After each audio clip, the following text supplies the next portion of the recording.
Eh bien salut à toutes et à tous, c'est BreezyBM. Aujourd'hui on se retrouve pour un nouveau tuto. Donc je vais vous apprendre à utiliser correctement Camtasia Studio 7 pour pouvoir faire de jolies vidéos et pour pouvoir les partager avec qui vous voulez, ou mettre sur YouTube, etc., etc. Donc quand vous ouvrez le logiciel, ça se présente comme ça, voilà. Moi je la découpe en trois parties. Je découpe le logiciel, pardon, en trois parties, l'interface. Alors ici la timeline qui prend la moitié de l'écran, et là deux parties, donc l'aperçu pour voir la vidéo, comment ça se passe, hein. Et ici tous les effets, les légendes, etc., etc. On verra tout par la suite. Alors juste avant de continuer, ici vous pouvez voir qu'il y a enregistrer l'écran, donc j'enregistre l'écran avec cette fonctionnalité. Vous pouvez voir là, voilà, il y a de l'audio, j'ai mis le micro et puis voilà. Ensuite, après avoir enregistré votre vidéo avec ça, vous pouvez l'importer directement dans le logiciel et commencer à faire votre montage. Alors ici vous avez importé média, donc vous pouvez voir que j'ai importé une intro. Je vais vous montrer comment on fait. Cliquez sur importer média et vous choisissez votre fichier. Vous pouvez importer de la musique, des images et une vidéo ou des vidéos. Et voilà. Ici vous avez produire et partager, donc on verra ça par la suite. Donc on verra tout ça tout à la fin, donc pour produire la vidéo finie. Alors ici vous avez la timeline qui est assez grande quand même, hein. Vous pouvez voir qu'elle prend de la place. Ici vous pouvez voir que sur la ligne qui montre une image précise de la vidéo, je vais vous importer la vidéo pour que vous voyez. Donc voilà, ici par exemple si je m'arrête là, ça montre cette image. Et vous pouvez voir que là, le petit marqueur rouge et le petit marqueur vert, il montre le début et la fin de la vidéo. Donc ça veut dire que si vous le mettez à là, la fin de la vidéo sera là. Et si vous oubliez de le mettre à la fin de la vidéo, et bien quand vous produirez la vidéo, et bien ça s'arrêtera que là. Donc vous aurez fait un petit peu la production pour rien, on va dire. Après si vous aviez envie de la mettre là, vous la mettez là, c'est comme vous voulez. Alors maintenant j'ai importé la vidéo. Je vais vous montrer une petite fonctionnalité pour l'audio, hein. C'est vous cliquez droit sur l'audio et là vous allez dans modifier l'audio tout en bas, et là vous pouvez modifier tout l'audio. Alors ici l'égalisation des volumes, c'est si vous avez une musique trop forte à un moment et trop basse à un autre, ça va égaliser les volumes, et donc tout va être sur le même volume dans tout le son, quoi. Donc là on peut le voir que là tout est sur le même volume, là sans la fonctionnalité, avec, sans, avec. Vous pouvez voir que c'est pas la même chose. Ici vous avez une fonctionnalité qui est la suppression du bruit. Donc par exemple quand il y a des blancs dans votre vidéo, que vous parlez pas, quand il y a un chargement, et bien vous pouvez enlever le bruit. Ça va le détecter automatiquement. Donc là si je fais ça, ça détecte le bruit, tac, le petit blanc, et ça l'enlève. Mais il y a un petit bug, et c'est que le départ et la fin de la vidéo sont mis juste où il y a le blanc, quoi. Donc il faut refaire, il faut remettre aux extrémités de la vidéo. Donc ici vous avez activé l'optimisation vocale. Si vous voulez mettre une voix plus masculine, donc vous cochez là, et vous mettez voix masculine, et donc votre voix sera un petit peu plus grave, mais pas trop. Mais moi je le fais pas puisque bon, j'en ai pas besoin, et en plus ça fait bugger la voix et c'est pas très joli. Donc vous avez la même chose pour la voix féminine.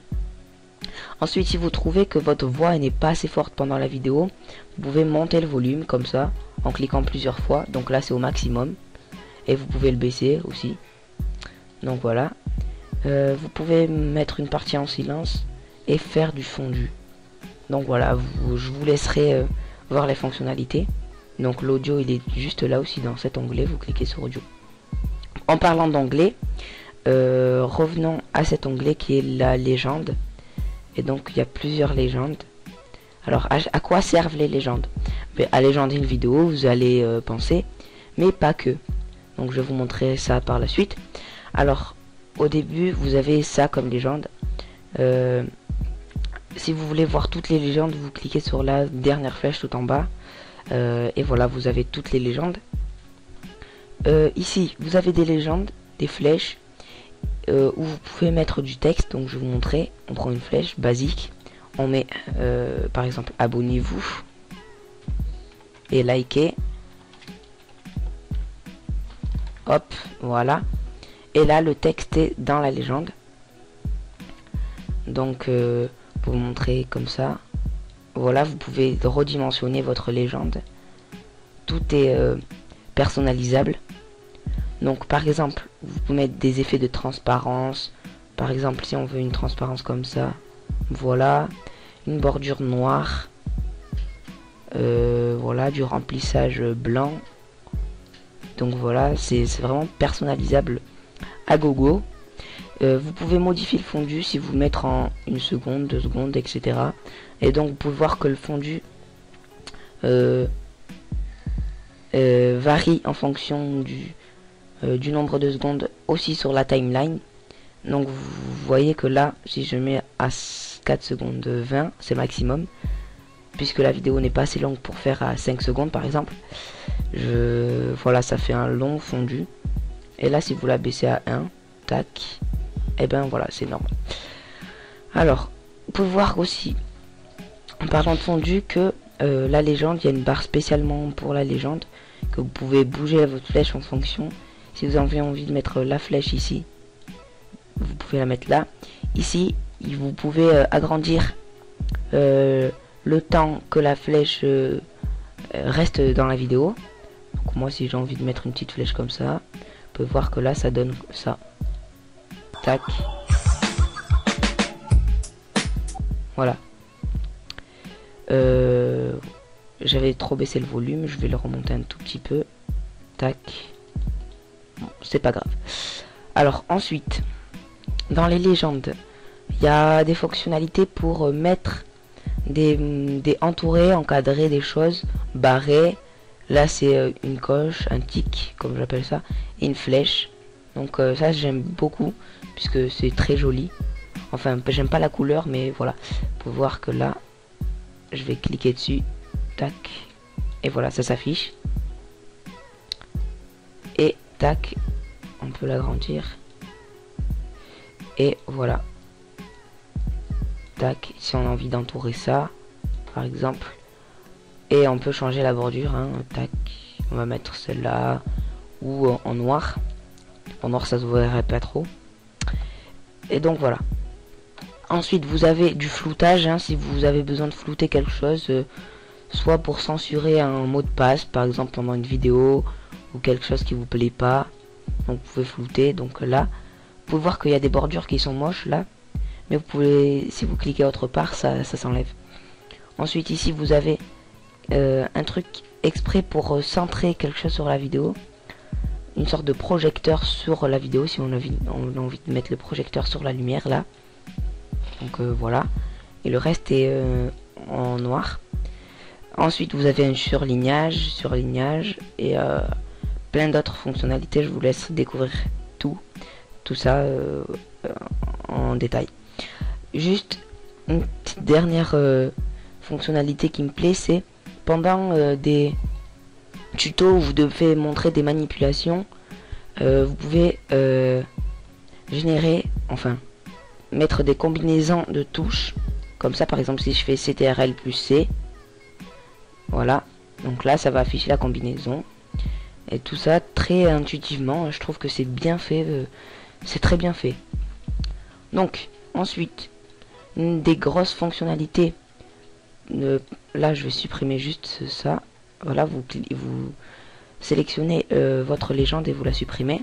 Donc une des grosses fonctionnalités que j'aime beaucoup aussi dans Camtasia Studio 7, parce que j'ai le 7, c'est le zoom and pan. Je sais pas s'ils ont voulu mettre zoom and pan ou zoom and plan, enfin bref. Vous par exemple, pendant que vous cliquez sur un bouton dans votre écran, vous pouvez zoomer pour montrer bien où c'est. Donc là par exemple, je vais vous montrer comment ça donne. Tac.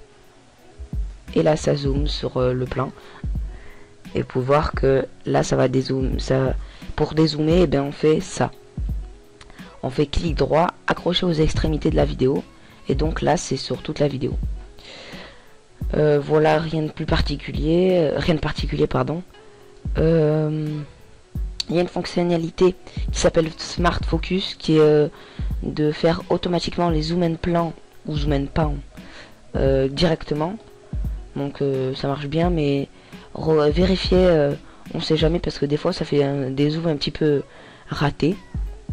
Donc là l'audio de tout à l'heure. Les transitions, vous pouvez faire des transitions entre deux vidéos, mais là je peux pas vous le montrer.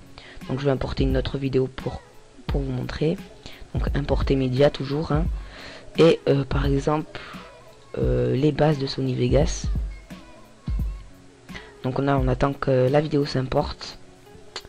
En attendant, je vais vous montrer tout ce qui reste. Donc ici vous avez des effets de curseur, c'est pour mettre de la couleur sur le curseur, etc.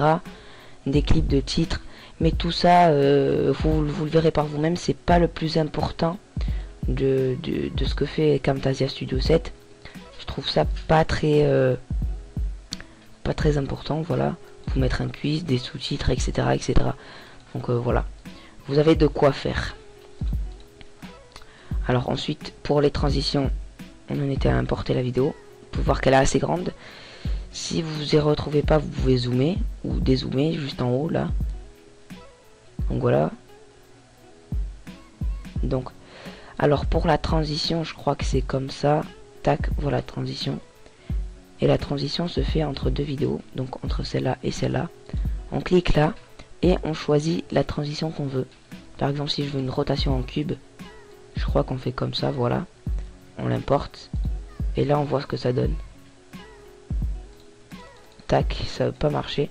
Donc je vais regarder comme voilà. Là, voilà, ça donne une rotation. Mais ça se voit pas trop puisque c'est un petit peu noir l'intro. Alors ensuite, dès que vous avez fini votre vidéo, dès que vous avez fait votre petit montage, etc., n'oubliez pas, pardon, de mettre le curseur, les bordures de la vidéo jusqu'à la fin, aux extrémités, pardon. Voilà. Et après on fait produire et partager. Et moi je choisis, il n'y a pas ça normalement, il y a HD parce que j'ai un petit peu modifié. Donc en parlant de modification, on peut aller dans suivant. Non, c'est dans voilà, ajouter modifier un jeu de paramètres. Donc vous pouvez modifier ce que vous voulez dans les paramètres. Par exemple là, web, on fait modifier et modifier. Donc je vais pas vous en montrer plus parce que c'est pas très important. Ensuite, ce que j'avais oublié de vous montrer, c'était les petites fonctionnalités ici. Là vous avez Smart Focus, hein, on retrouve les choses qu'on avait vues. Alors ici, nouveau projet, ouvrir un projet, c'est pour enregistrer le projet si vous n'avez pas le temps de produire la vidéo. Voilà, enregistrer, ouvrir, faire un nouveau projet, exporter le projet au format zip si vous voulez en l'envoyer par email, compressé, etc. Donc là on fait produire et partager. Tac, suivant. Là on choisit le dossier de destination, ou l'emplacement de destination plutôt. On fait enregistrer. Tac. Ici classer les fichiers dans des sous-dossiers, je vous le conseille parce qu'après ça fait des fichiers un petit peu éparpillés. Et ici lire la vidéo après production, c'est pour voir votre travail après production et afficher les résultats aussi si vous voulez. Donc là vous faites terminer et ça va enregistrer la vidéo. Donc voilà, j'espère que j'ai été assez clair sur ce tuto pour apprendre à utiliser Camtasia Studio 7.